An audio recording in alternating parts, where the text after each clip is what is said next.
Draymond Green podcast, and a lot was covered. And we'll pop through on some of what we feel are the most important ones. And this one was real interesting. Take a listen to Draymond talking about failing the organization. Joe Lacob made a commitment to me this past summer for the next 4 years. And the conversations that we've had and leading up to that, I failed miserably. And I apologize for that. The Golden State Warriors organization, I always say, like, that's my baby. Steph, Clay, Steve, Bob. We've been there from the beginning of what you know the Warriors as today. And I failed them miserably. This grabbed you. It grabbed me, Mark. I mean, listen to the way he's talking. This is not the Draymond Green that we've ever heard.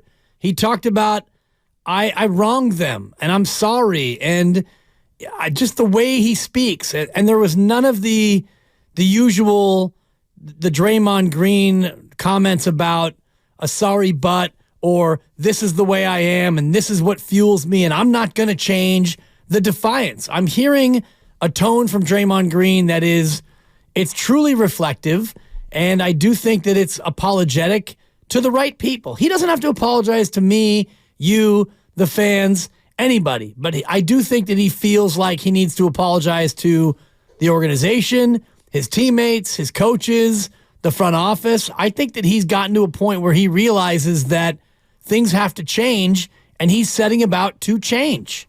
It's interesting. I can feel, and I feel like this is part of our job, can feel how some of the audience feels. I can just feel you.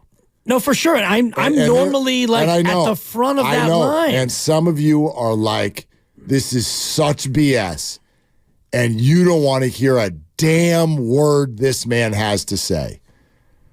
And I'll be honest with you, I think that's super sad. I'm not even telling you you're wrong. You can listen to whoever you want. You can think he is full of bleep. But I think it's really sad. And this is what Steve Kerr was probably talking about when he spoke to Draymond, about finishing his career the right way. Like, to be at the end of this dynasty, if this is the end, if it's already been the end, if the end is near, whatever you want to think or call it, to be here and literally look at one of the key players and think, I don't even want to listen to you anymore, let alone watch you. I don't even want to hear what you have to say. There is too much of that for my taste.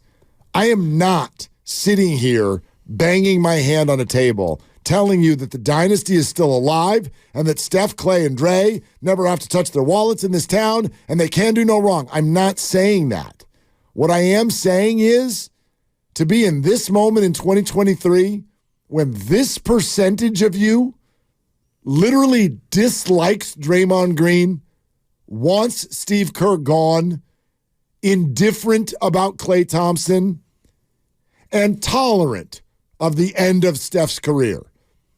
The fact that that's the vibe for some of you, I think it's a damn tragedy. Well, you can all fan the way you want to fan. Sure. And you're able to feel how you want to feel. Yeah. And I'll just take the first piece of that, which is Draymond Green. And I've been on the record for really the entirety of his career saying that his theatrics, his histrionics, his behavior in many ways, his defiance, it turns my stomach and it makes me not want to be a fan of him, and it makes it harder for me to be a fan of the team. So I went into today listening to the podcast, and I'm only halfway through, and I'm not imagining that the second half turns where he does a heel turn in his own pod. I would imagine the second half is much like the first, but Lucas shared it, our producer, shared the podcast link with me, and I don't listen to his podcast because I don't generally like his tone or his commentary and all the things he says. It just reaffirms what I feel about Draymond in general. But this one hit differently to me, and I had my mind open, and I try to have an open mind with all this. I'm not going to just automatically discount a guy. If he's really going to be, turning over a new leaf and be contrite and apologetic and all the rest of it, I'm open to it because that's how I want to live my life. If you can't have forgiveness exist in your mind and in your heart, and I don't know Draymond, and Draymond doesn't know me, And he doesn't give a crap about me, I'm sure. And I don't really care about him as a person. I don't know the man. I want him to be a good Warrior, and I want him to play well, and I want the team to win. And that's about the extent of it. And so for him to maybe go about enacting change in his own life, I think that will help him be a better player. It'll help them be a better team. So to that extent, I'm here for it. And I'm open to the idea that maybe he has it in him to change. And so hearing the words, normally I'm with Team BS. Like, listen to this guy. But this one hit a little different, Mark. Well, and I'm stunned to hear myself say it because you know me. I'm stunned to hear you say it. You know me, Mark. Yep. I'm down for cynicism. I love sarcasm, and I'm not one to always be here for the let's give him another chance modality. But this one today hit differently for me. Maybe I'm getting soft in my old age, Mark. Yeah, look at you in 2024. I'm blaming you. You're softening me up a little bit. You're welcome. Thanks. You're welcome. Yeah. Thanks. Took a while. Years. Thanks. There's more for you to hear from Draymond Green. He addressed Kevin Durant, who said that this was not the Draymond that he knows, and Draymond needs help. We'll let you hear that here in just a sec, but we do want to mix in some calls. Hey, Kirk in Los Altos. What's up, Kirk? You're on Willard and Dibs. You're welcome. Kirk, are you there? Yeah. Yeah, Kirk. You know what I hear? I hear Willard and Dibs. Yeah, it sounded good. Yeah. So I know Kirk's listening to us. Appreciate it. Almost too intently. Yeah. Okay. How do I put him back on hold? Let's put Kirk back on hold so we can go to Suzette. There you go. Thank you. Nope. Still on. Come on, Lucas. There you go. Atta babe. Suzette in Pittsburgh. Hi, Suzette. What are you doing? Hi. I'm going to try to be quick because a lot of stuff you guys touched on. I'm a CYO director in Pittsburgh, so I felt all that you guys were talking about.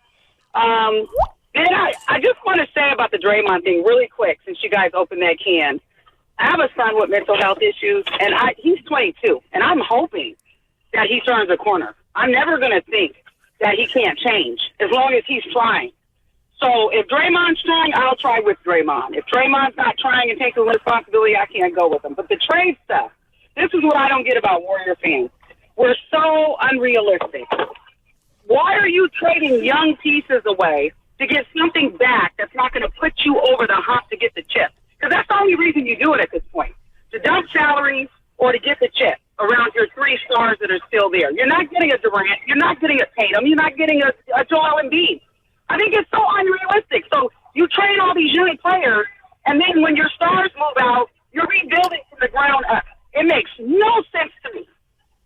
Suzette, can I answer that? Yeah. So, first of all, you squeezed into that entire point dumping salaries. And I hate to say it because fans hate this stuff, but that's absolutely a part of this. It's absolutely a part of this. The Warriors have spent untold dollars to win. And if they're not going to win, then I believe they've got every right to start to attempt to reset their books. And it's exactly what they were doing when they traded Jordan Poole. Like, in my opinion, that was the bigger part. They did a wonderful job of going, Chris Paul, maturity, connectivity. No, expiring. That's the word, expiring. So that is part of it. But the other part of it, Suzette, because I buy your point in a grander sense, if I felt like any of the young players were truly future dynamos. Do you believe that? No, I don't believe that. Well, then you don't have to worry about it. You don't have, then they're, quite frankly, I don't want to call them worthless. That sounds awful. But do you get what I'm saying? Like, it's not that big a deal then to trade a young player 3 years before he becomes a key piece if you don't ever think he's really going to become a key piece. But what are you getting back? What is the purpose? Like you said, unless it's salary dump. Okay, fine, a Wiggins or something. But what are you getting back? So you can make the playoffs? I mean, because if that's your goal, then go ahead. But you're not getting a chip with anything you get back, even with those three staples there. I agree. You're getting flexibility. Yeah, and you're probably not getting a chip either way. Either way, exactly. And I Suzette, guess, thanks, Suzette. The thinking is if you get in the playoffs, you've got a chance to go on a run with a championship pedigree. So if you do get a piece in, if it's Siakam for whoever, fill in the blank, couple of youngsters and a veteran contract going out, you feel like you make it into the 8 or the 7 seed and you've got a better team that's more ready to win now as opposed to what you currently have. By the way, let me say this. This is according to the people that we're talking to, and Suzette, this is key for you to know. The Warriors do not want to trade Jonathan Kuminga. They don't want to. They may feel like they have to. And when you say, "But why? Why would they have to?" Well, here's the conundrum. The conundrum is you do have this big three sitting here where at times and in ways, some of them are still playing well. Steph is still Steph. Klay Thompson's been playing well lately, and Draymond plays well when he plays. He just doesn't play very much. But what's about to happen with him? Dibs believes he's a changed man. If Dibs believes that, then everybody should believe that. Because you're the last person on earth I would have thought that believes that. Yeah, I'm stunned to hear myself say it. But let's see it. Let's see it. You can hear in all of their voices, I don't think they're trading any of these big three. So why would you turn Kuminga into Siakam? Well, A, maybe you do think that you can, as you put it, go on a playoff run. Title run, maybe not. Playoff run, yes. Is there value there? Yes. And the other cool thing is if it doesn't work, poof, it resets the books to a certain degree. So if there's no Paul and there's no Siakam and there's no Klay, contractually at the end of the year, you're starting the rebooting process. And so all of that is uncomfortable. Nobody cares about that. All you want to do is see wins. But it does feel a little bit, I don't want to say damned if you do, damned if you don't, but I'm with you. They're not winning a championship this year, no matter whether they trade Kuminga or not, and you don't get to contend every year. No. Like that's, Suzette, where I think you had your best point, where you said Warrior fans are so unrealistic. We're going to have to take a few years where the bar lowers. Well, the bar can lower, but the lowering of the bar can be last year, for example. That was a lowering of the bar where you needed a seminal performance from the chef in order to squeak by Sacramento, and then you lost to the Lakers in 6. That was a lowering of the bar. You only won one series, and for the first time ever, you lost a Western Conference postseason series. That had never happened before with this core, so that is a lowering of the bar. To me, I'm not ready for the bar to be lowered to the point where you're the 11th seed and you can't even make it in the play-in game, and then you go in the lottery where you pretty much lose your first-round pick unless you land in the top 4, which is very unlikely. So this season turns out to be a big nothing burger other than a wasted year for the core three. 888-957-9570. Here's what Draymond said about Kevin Durant. Durant said he needs help. Draymond needs help. Here's Draymond's response. He's acknowledging essentially what I want the world to know about me. And then he spoke about help. And I'm like, how he going to say I need help? And when I went back through it with another lens, I was like, maybe you shouldn't hear help so negatively. Maybe you're listening to the word help with the same mindset that the word help meant when you were 15 years old. So maybe you shouldn't hear that negatively, so negatively. And maybe he's not saying that as negatively as you're taking it. And even if he was, I made a decision in that moment that I wasn't going to take it that way. For me, it was a very proud moment for me because I said, you're ready for growth. I mean, who is this guy? And what have you done with Draymond Green? And just hearing that, where he talks about what he would normally do, he would take it negatively. And by taking it negatively would be, F you, I need help. You need help. I'll show you help. H-E-L-P. I got your H-E-L-P right here. And instead he takes a step back and realizes what help means. Because when he was 15 in Saginaw, there was no help. And now he's got these resources. And you know what?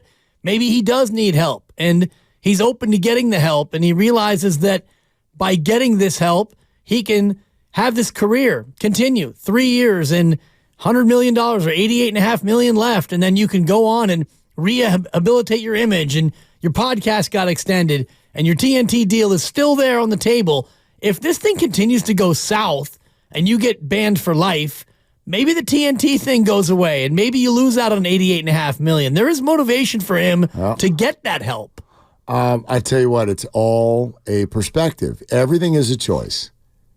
And so that's what, like, listening to you talk about that, listening to him talk about this, that's kind of what stands out, right? He's like, no, I'm going to make a choice here. I'm going to choose how to take that. I'm going to choose how to process it. And we all get to do that. I try to do that with the opinions that we share when we look at this. You heard me do it with Steve Kerr last week, and a lot of listeners thought I was being way too, oh, God, we let him off the hook. You didn't hold his feet to the fire. Oh, okay. So when I look at Steve Kerr and I go, yeah, there's some lineup decisions that he's made incorrectly. No doubt. No doubt. So put your pitchforks down. He has made some incorrect decisions, but he's a 4-time champion, and I am going to choose to also try to look at this through his lens. Just try and acknowledge what he's balancing this year. Klay Thompson's poor start. Andrew Wiggins, still a complete mystery. Kuminga and Moody over there chirping. Injuries to key players, and then the so-called heartbeat of his team suspended again. And we act like, oh, just make the right choice every time, Steve, you idiot. Why aren't you putting the right people in the game? Why aren't you knowing who's about to make a shot and who's about to miss? Why don't you acknowledge it? And then, by the way, what did Steve do over the weekend? What did he do? Does anybody want to raise their hand and acknowledge what Steve did? He listened to Kuminga, and he put him in there for 36 minutes. Pay the over. And he scored 11 points against the Pistons. And then, what do we do on Sunday? All right, Kuminga and Wiggins, y'all want to start? Here you go. How we doing? They were minus 12 in the opening 6 minutes, Mark.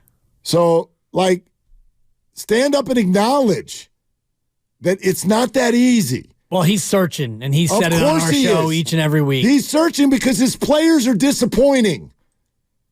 Well, the whole team is disappointing. Yeah. It's not always on Steve for not putting the right people in the game. Sometimes they're not the right people because they're not playing the way they should play. He should have pulled Steph last night. 2 of 14, 0 of 9 from 3. You gonna let that guy keep shooting? Yeah. Come on, Steve. I hope he's on the bench Wednesday. Should have been a quick hook for Curry. Well, dude, another game when he didn't hit a 3? Game is starting at 5:30. Maybe they could just start Steph at 7. Right? Second half only, Steph. That latest Steph Curry streak of made 3s, not quite as long as the previous one, Mark. Yeah. One lasted about 4 games. 4 games. It's true. Two of the games in the last, 100 years where he hasn't hit a 3 are both in the last week and a half.